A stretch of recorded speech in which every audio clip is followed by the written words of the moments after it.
Each and every Monday is $9 Monday at WagerTalk.com. All daily picks packages are priced at only $9, including $40 5% best bets. As an added bonus, all new users will receive $25 in wager bucks credited to their accounts, available for immediate use after their initial $9 Monday purchase. So make sure to take advantage of $9 Mondays at WagerTalk.com.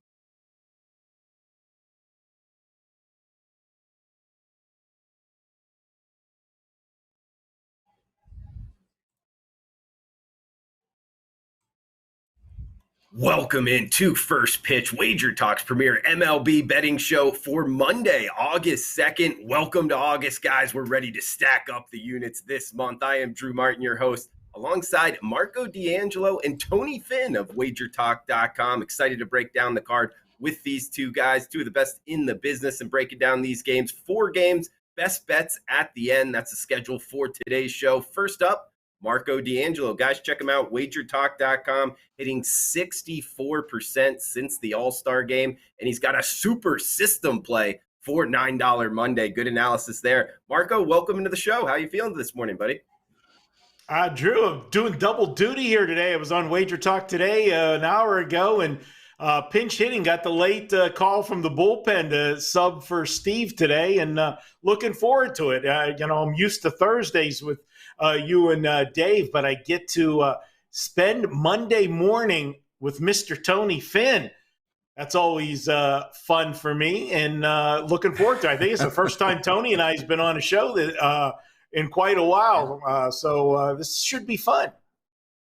Yeah, this is quite a tandem, guys. Marco D'Angelo, always excited to have him on the way he breaks down the games. And then we get Tony Finn, the excitement with Tony Finn, really good at breaking down games as well. We might even get a Tijuana story with him. The Tijuana, the top team down there in Mexico right now, Tony. But either way you look at it, happy Monday morning to you. Welcome into the show, buddy. Thank you. It's good to be here. It's good to hear Marco's voice. And he's right. We haven't done a episode in quite some time. So looking forward to it. And welcome in on the chat box, guys. We got Johnny Outlaw, the VIP, in the chat box saying, Tony, worth the price of admission. Absolutely agree with you there. Sean Alvarez in the house. Anthony, let's go Wild Picks. Welcome on in. Jessica, Jeff, David, all you guys. Nathan as well, all the VIPs, welcome in. Let's get after the games, guys. We got first game up in our nation's capital. East side here, NL East game.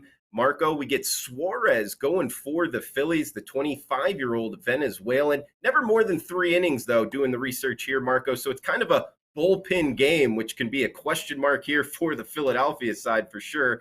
And Gray going for the Nationals. I believe this is Gray, not John Gray from the Rockies, but actually from the Dodgers organization, if I'm not mistaken here. Marco, not much time in MLB, but he is starting today. 2 hot lineups, 8.5 being the total, -115. That's what we're seeing the Phillies as the road favorite. This is prime time on ESPN, so a lot of tickets probably written here, Marco. What are you thinking, Phillies and Nationals? Yeah, not John Gray and not Sonny Gray. We got a lot of Grays in Major League Baseball's pitching-wise. You look at this one, and Drew, this is going to be an interesting series. We know we got the teams at the trade deadline. You got buyers and you got sellers. And no question, Washington was a seller. And a lot of times that signals that the team's going to throw the towel in. The management says we've got no shot this year. Let's sell off our assets and, look for next year. But I find that there'll be spots where these teams will come to play. And that's going to be the division rival games when they're facing the teams that are in the hunt. And obviously, Philadelphia is one of those teams in the hunt in the National League East. This will be the first division series since the trade deadline. So I expect Washington to play well in this series and give 110%. The players left on the team, they don't want to roll over and play dead, so to speak. So I'm looking for a good effort here. And as you said, Suarez is a guy that's not going to give you a lot of innings, and I think they're going to be able to get some runs off of him. Then you're going to turn it over to the bullpens. And when we talk bullpens with Philadelphia and Washington, that's always a scary sight. Is sometimes these guys come in from the bullpen with these two teams, and instead of putting out the fire, it's like they're bringing gasoline to the match and just light it up a little bit more. but I like Washington better in this one. Gray in his first start, little bit shaky. He only gave up 2 runs in the 4 innings, but if you look, the concern was he had 4 walks, but he did strike out 6. Tells me he's got some stuff. The walks might have been a little bit of the, first-time nerves. I think he'll pitch better in this one. And if we're looking at the 2 starters, I feel better with Gray. I'm going to go ahead, take the home team with Washington here. Key stat for you, Philly this season when they've been in competitive games meaning between the 25s, minus 125 and plus 125. They're just 8-20 this season, Drew. They're also just 4-13 this season, coming off a game where they won by 4 runs or more. They blasted my Pittsburgh Pirates yesterday. I'm going to go ahead and take a flyer with Washington in this one. I like them to get the first game of the series. Marco getting the call to fill in and like a true good reliever, throwing heat with the stats. Great stats there, Marco.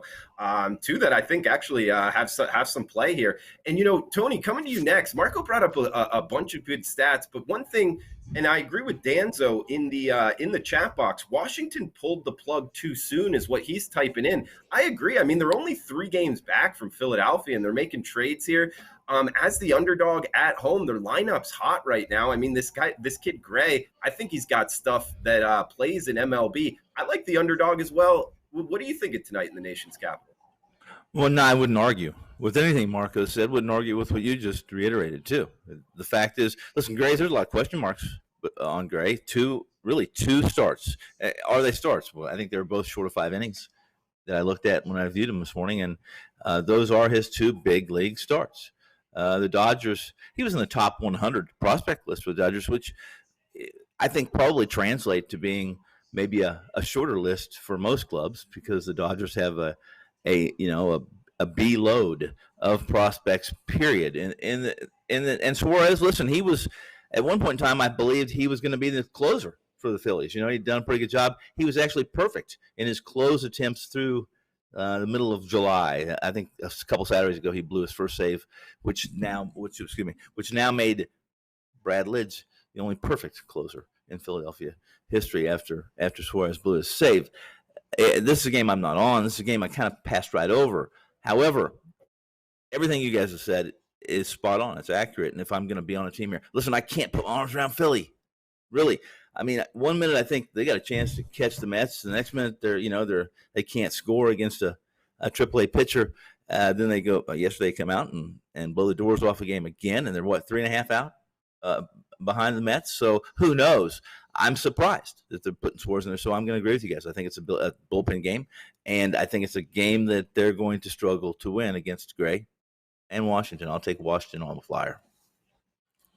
All right, Tony. And guys, another stat here, maybe pointing towards the home team, Washington, the Nationals. Not a great year overall, 49-56 their record, but at home they are 29-26, over 500. And Philadelphia on the road has kind of struggled, 21-32. They're also minus 20 run differential here. I think the market's got it wrong with the Nationals as the home dog. Tony and Marco, but Tony, come first. We do have 1 day game, just real quick. Cleveland and Toronto, 3 o'clock Eastern time. If you don't have anything, that's fine, Tony. But for the people watching live, did you touch anything with the day action?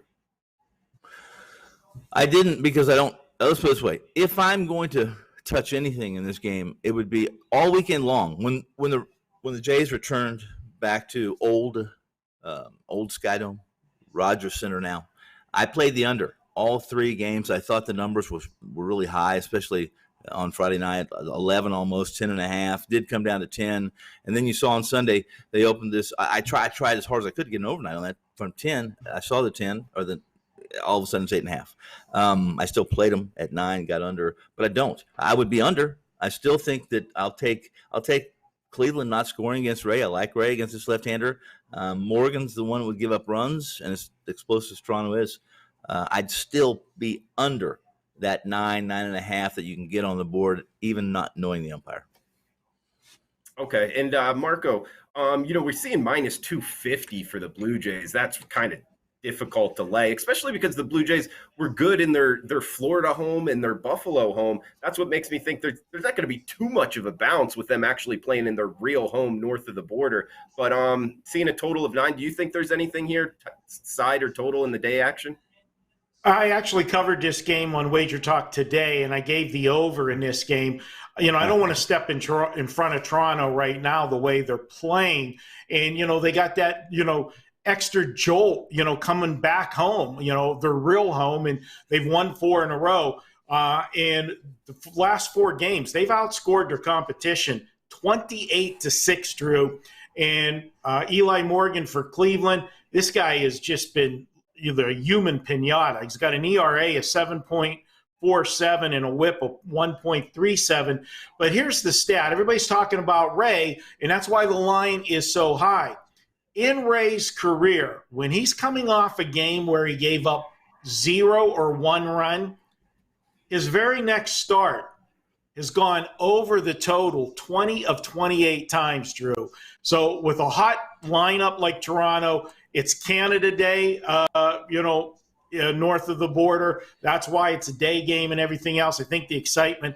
I can't play the under in this game, and I'll give you a stat. Ray is a left-hander. Cleveland, this season, they faced 39 left-handed starters. They've gone over the total in 29 of those 39 games, Drew. So the numbers tell me the over here, and I think we're seeing the number drop because of the low scoring those first few games back in Toronto, which, I said 2 weeks ago when we were getting close to this, don't jump on Toronto. Toronto's home stats have been all overs because of the places they've been playing. They're not playing in Florida or in Buffalo, which was very hitter-friendly. Now they're back at the Rogers Center, totally different thing. But today, I'm reversing form and going over.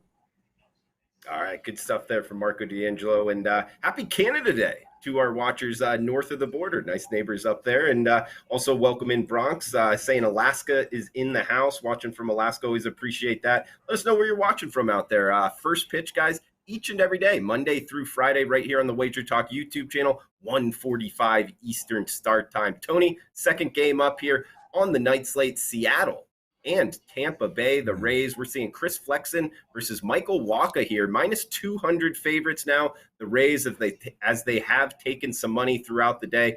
Total of 9 in the Trop, 7:10 Eastern. Interested in anything here, Tony? Mariners and Rays. Yeah, I looked hard at this game. In fact, this game I used as a best bet for the show at one of the variables, one of the propositions. But real quickly, this Mariners team really showed a lot this weekend. They really, they were. You didn't know if they were going to be sellers or buyers initially. Then, they're facing Houston, and they do a pretty good job at home against Houston. I think they won 2 or 3, or at least they won a game out of that 3-game series. I don't have the numbers in front of me. And then they trade away, Graveman, their best reliever, maybe their best player of the season as far as consistency goes. Of his 31 appearances, I think they had won 29. The only 2 they'd lost were his 2 blown saves on the season. They lost 2 or 3 in Texas. They had opportunities to sweep this series, really. They did win the first game easily, but Texas is a team, if you're going to be in the playoffs, despite the fact that they're on the road, away from Seattle, if you're going to be part of this playoffs and you're going to make that chase to the wild card, that's a series you should not have lost 2 or 3. I know it's baseball. I know anything can happen, but that's my feeling. Texas, or the Mariners, come off a losing series. Exact opposite for Tampa Bay. Tampa Bay had Boston at home. They had a chance to take over first place in the AL East. Needed a sweep to do that, and that's exactly what they did. They won 3-2 yesterday in a hard-fought battle. And all things being equal, Flexen's dichotomy, his splits, road, home, are drastic. You're talking about a less than 2 at home. You're talking about right around a 6 ERA on the road. And in fact, in totals, in truth, when we see Flexen's road issues, it's not only concerning for him, it's just absurd. And his 10 starts overall, his last 10 starts, 8.2 runs per game. If you're factoring just the road starts, 12.57 runs per game. The overs hit 6 in 7 of those contests, last 7. Wacha's pitched pretty well, guys, but the truth is, 3 of his last 4 starts have been overs. Now, part of that is due to Tampa Bay. Tampa Bay's improved their offense with some of the trades they made, and I like the over in this game. I'm certainly not going to lay 2 and change on Walker, period, anytime, ever. But I will play the over 9 in this game. And Marco, coming to you next, one thing I'm looking for ways to get on the Rays in this game. I mean, they've won 4 straight. The run differential well over 100, going up against Seattle, who's lost 2 straight, going from Texas to Tampa here. Not a day off. Negative run differential big time here, even though their record pretty good. Minus 200. That's the thing keeping me off of it. I'm thinking about Tampa, the Rays, maybe a -1 line, putting half the wager on the money line, half the wager on the run line, just because I don't like laying the 1.5 with home teams. But this Tampa Bay bullpen, their new lineup, I'm looking for ways to bet on them, Marco. Interested in your thoughts here, Rangers and Rays. Yeah, I want no part of Seattle in this one. And guys, when I did the game last night, this was one of the games we did on Wager Talk today, so I handicapped it last night to send my games in. The line was 153 on Tampa last night. That is long gone now, as everybody has pounded them. And I'm a situational guy, and I want to point out a couple things here. Normally, you've got Tampa coming off that big series with Boston, as Tony said. That was a battle for first place. Not only did they win the series, they swept the series. That was huge for Tampa. They close it out with the Sunday night game, and everybody likes to fade those teams on Sunday, that played on Sunday night. But Tampa played at home, so they're not traveling. So no big deal there. But you would expect possibly a letdown after the sweep of Boston. But here's why I don't see the letdown. Because if you look the last time these 2 teams played, it was in June, it was in Seattle, it was a 4-game series, and Seattle swept Tampa. That might have been the low point of the season for Tampa, getting swept by Seattle. Seattle was a team that was in this and had, looking like they were going to be a playoff contender, stay in the race to the end of the season, especially when they won the first game of that Houston series. If you remember, they were down 6-0 in that game and scored 8 runs late to beat the Astros. You got all that momentum. You're believing that the team has a shot. And what happens after that game? They make the big trade, Seattle, and they have not been the same since. That trade signaled that the management doesn't feel that they can make the run this year, and they've lost 4 out of 5 since the trade on the trade deadline. I don't want any part of Seattle in here. Do I want to lay this price? Not really. So what can you do? You can lay 1.5 runs if you want, but you generally got to pick your spots where you want to do that when you're at home, because you're most likely only getting 8 at bats. And that's all you should be getting. If you're laying 1.5 runs, you should be up by a few runs in the 9th inning. Or you can go first 5 and lay the half a run and bring the price down. That's another way to attack this. Or find a money line parlay that you want. Yeah, the math is the same. You're still laying the price on the money line parlay, but you're hooking them up with somebody else where you can make the wager, plus money, or make it, an even money bet where you're not risking that 2-1 on the team. But I want no part of Seattle in this game. Find a way to get Tampa Bay on your ticket somehow. Those are 3 options for you. I like either the half a run, first 5, or putting them in on the money line. Yeah, Rays are inside in this one. And guys, yeah. Okay, or the parlay. We got 2 games left, best bets at the end. And Marco, looks like we might have offended some Canadians out there saying that it's Canada Day today. I think it was actually July 1st. Well, then you know what? You can blame Prez, who actually lives in Canada, that said it was Canada Day today on First Pitch. That's where I got it. I will give my source, because I have no idea when Canada Day is. The guy living there blew the call. So, all right. Yeah, sorry guys. About that. Replicant Gaming letting us know that in the chat box. So, apologies to all the Canadians out there. And you can blame Prez. So that's who Marco's source was. And I guess that's a reminder to always check on your sources there as we head to the next game. LA Angels, Texas Rangers. Marco, we're seeing LA Angels, some reports of Suarez starting. I'm seeing to be determined on the Wager Talk odds screen. So that's what we'll go with, I guess. Dunning going for the Rangers.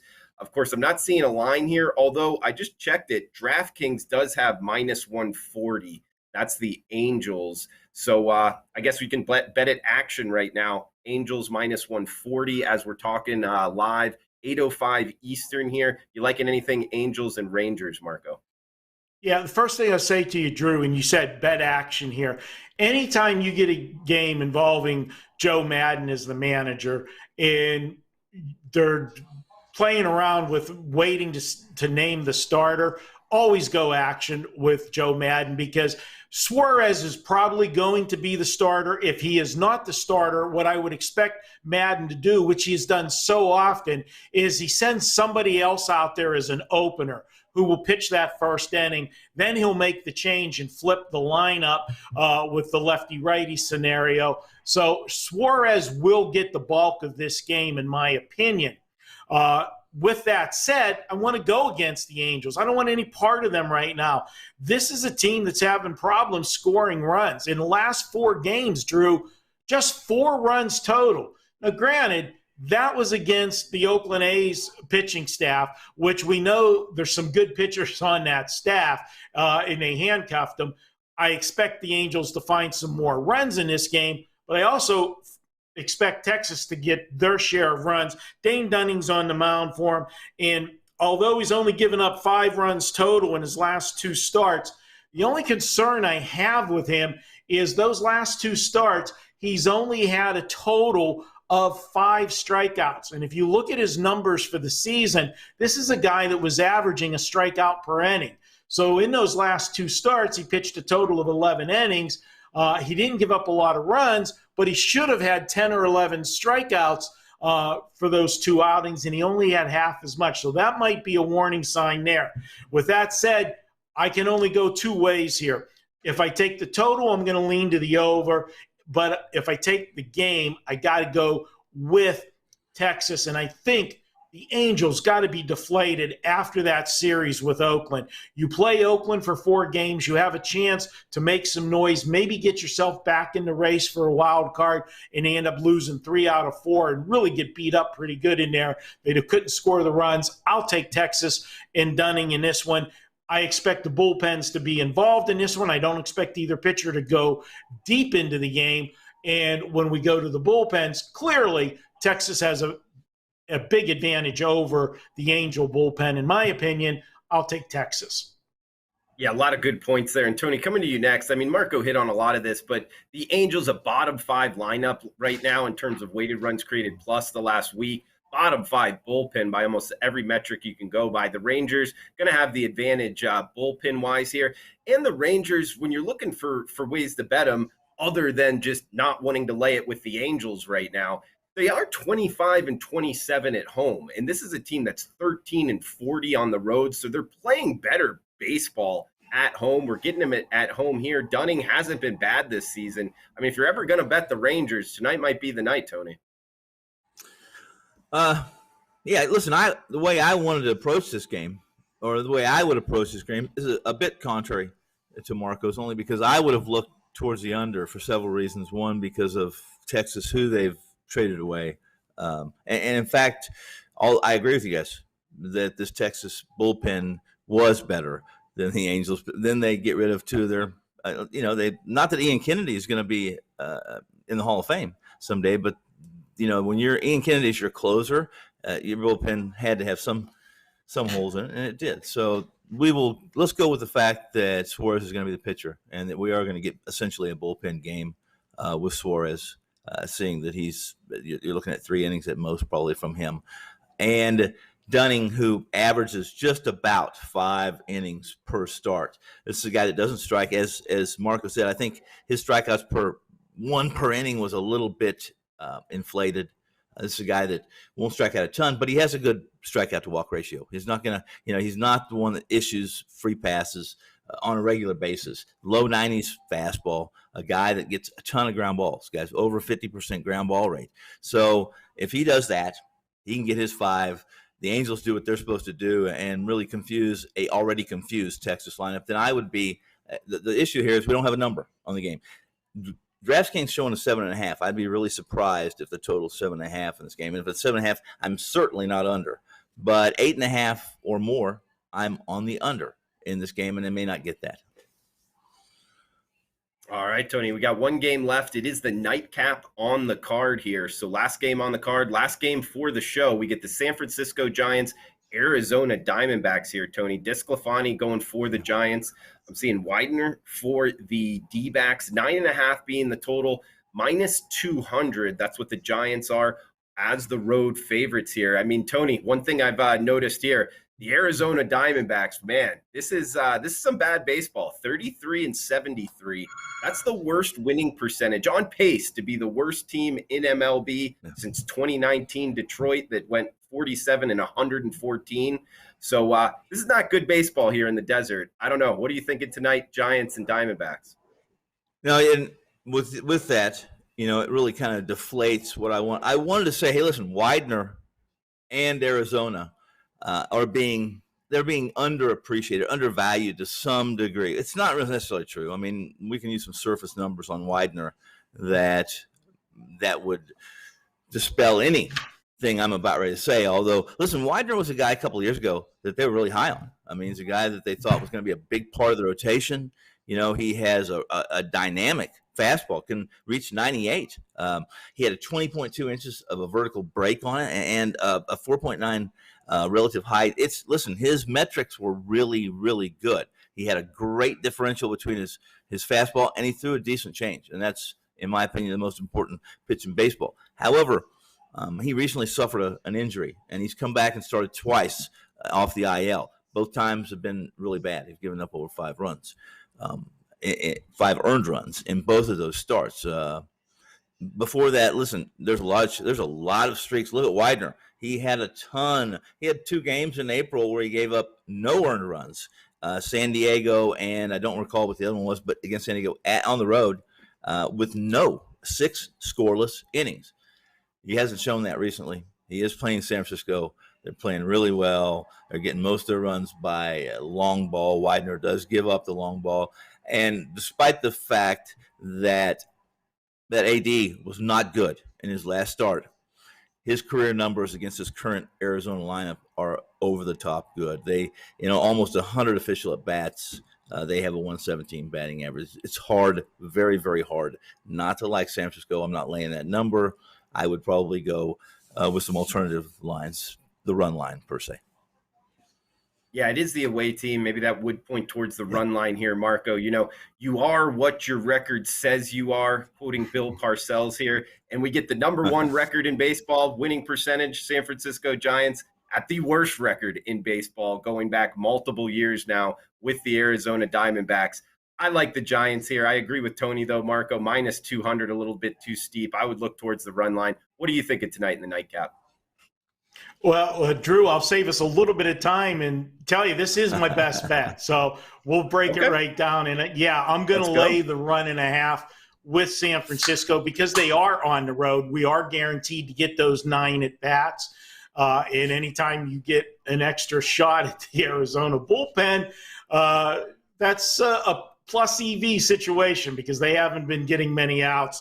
This is a team, you look at the Giants, they've won 5 of their last 7 games, and they were big series. I mean, this is a team that's played the Dodgers, that's played Houston. They're playing the best team. So, hey, maybe you could say, hey, are they going to have a letdown after a big series with Houston, which maybe could have been advanced look at what we might be seeing in the World Series. But I look at this Arizona team, and they are so bad, I still can't look for them, even if San Francisco comes up flat. You talked about the bad outing for DeSclafani in his last start. Throw that completely out. If you look at that start, he pitched against the Dodgers in back-to-back starts. 6 days apart. You face the same team. He pitched well against them in the first outing, and then the Dodgers got the revenge in the second outing. We talk about it over and over. pitchers are at a huge disadvantage against the hitters when they're facing the same team in back-to-back starts. So I'm going to just put a line through that start, scratch it out, and look at the season-long numbers. Season-long numbers have his road stats, 13 road starts, 2.50 ERA, a whip of 0.97. That in itself has me on San Francisco minus the 1.5. But then when you look at the two stats that I have for Arizona, yesterday they score, when they score 1 run or less, they're 1-19 against the spread in their next game. 1-19, and they're losing by an average of 5.8 to 2.9 runs per game. They're getting doubled up. That's this season, 1-19. If that wasn't bad enough, then look at them, period, as a underdog at home of 125 or more. They're just 3-18. I want no part of Arizona, any shape or form. I'll go ahead and take San Francisco. I'll lay the 1.5, bring that line way down with the run line, and take my chances with them to win by 2 or more. All right, I like it. Run line with the Giants for Marco's best bet. Next up here, I'll go with my best bet. In the first game we talked about, NL East here in our nation's capital, 80 degrees, ESPN prime time game. We actually get 2 top 10 lineups in the last week, guys, going by weighted runs created plus number. So both of these lineups seeing the ball pretty well, and 2 bottom 5 lineups two bottom 5 bullpens by my numbers. We also get Finnegan, the closer for Washington, off of he just pitched yesterday in 3 of the last 4, so not sure if he's going to get a look if they do have a lead later in the game. So that might mean more runs for the Philadelphia side. Just a total of 8.5 here, guys. 2 bad bullpen starters. Gray, not much to go off of at the MLB level, so I think Philadelphia will get after him, and it is slated as Suarez as the starter for Philadelphia, but he's never gone more than 3 innings, so that means the Philadelphia bullpen going to have a big day today, and I think that's good for the Washington offense. So 8.5 being the total. I like the over in the NL East matchup tonight on ESPN. Tony, throw it over to you. Where are you going for best bets to finish us off, buddy? We're going to go back to the back to the Mariners and Tampa Bay game that I discussed a little bit as being my best bet, and that Seattle lost for the essentially the 4th time in 5 games yesterday, I believe. 2 out of 3 against the Rangers, walk-off fashion in Saturday night. Again on Sunday, a failure in the series, a series that really they needed to win. I mean, in truth, I don't think they were ever going to be a contender to win the Fall Classic, but they were 8 games behind the Astros. When the trade deadline was over, they were only 2.5 games behind the A's for that second wild card spot. But their home road differences are drastic, and that especially is the case for Flexen. At home, he's terrific, under 2 ERA. On the road, 5.92 ERA, 1.605 WHIP, only 22 strikeouts, 10 walks in 38 innings, 7 starts. Listen, Waka is a guy that really hasn't been relevant until I'd say 3 years ago, guys, probably when he was pitching for the Cardinals, and he had some pretty good years at Busch, which I think is a pitcher's park. But there's a couple things here, and I don't know the umpire. The total in this game is a 9. I'm playing to the over. It opened at 8.5, which I really liked. Now you have a heavy 9 to the under, but that's it. It's a free pick over the 9. Don't know the umpire. What I do know is that Flexen's been horrible on the road. The Waka is always a capable implosion, regardless of who he's playing. And in the career, while these sample sizes are small, Waka against the lineup that Seattle has or could put live tonight at the plate, 12 hits, 24 at-bats. Yes, 12 hits and 24 at-bats for Waka against the Seattle players. And all the sample sizes even smaller for Flexen. Tampa, 5 hits and 7 at-bats. And again, those are really small sample sizes, but everything. And if I knew the umpire, I could put more. Maybe I could either discount the play or try to talk you out of following me on this, or maybe even influence you to a degree saying this is a perfect setup. But I'm over the 9 in Tampa, in Florida tonight with the M's and the Rays. All right, good stuff there, Tony. Guys, in recap, 4 best bets is we got the Phillies and Nationals over 8.5 for my best bet. Tony Finn, Mariners, Rays over 9. So staying on the East Coast for both of those totals. And Marco heading out west in the nightcap with the run line. I like it. San Francisco Giants -1.5, -$1.25. So that does it for First Pitch for Monday. We'll be back tomorrow. And like David's saying here in the chat box, guys, please smash that like button on your way out. We really appreciate you tuning in. Best of luck with your bets. Until tomorrow, for Marco and Tony, I am Drew Martin. Thanks for tuning in.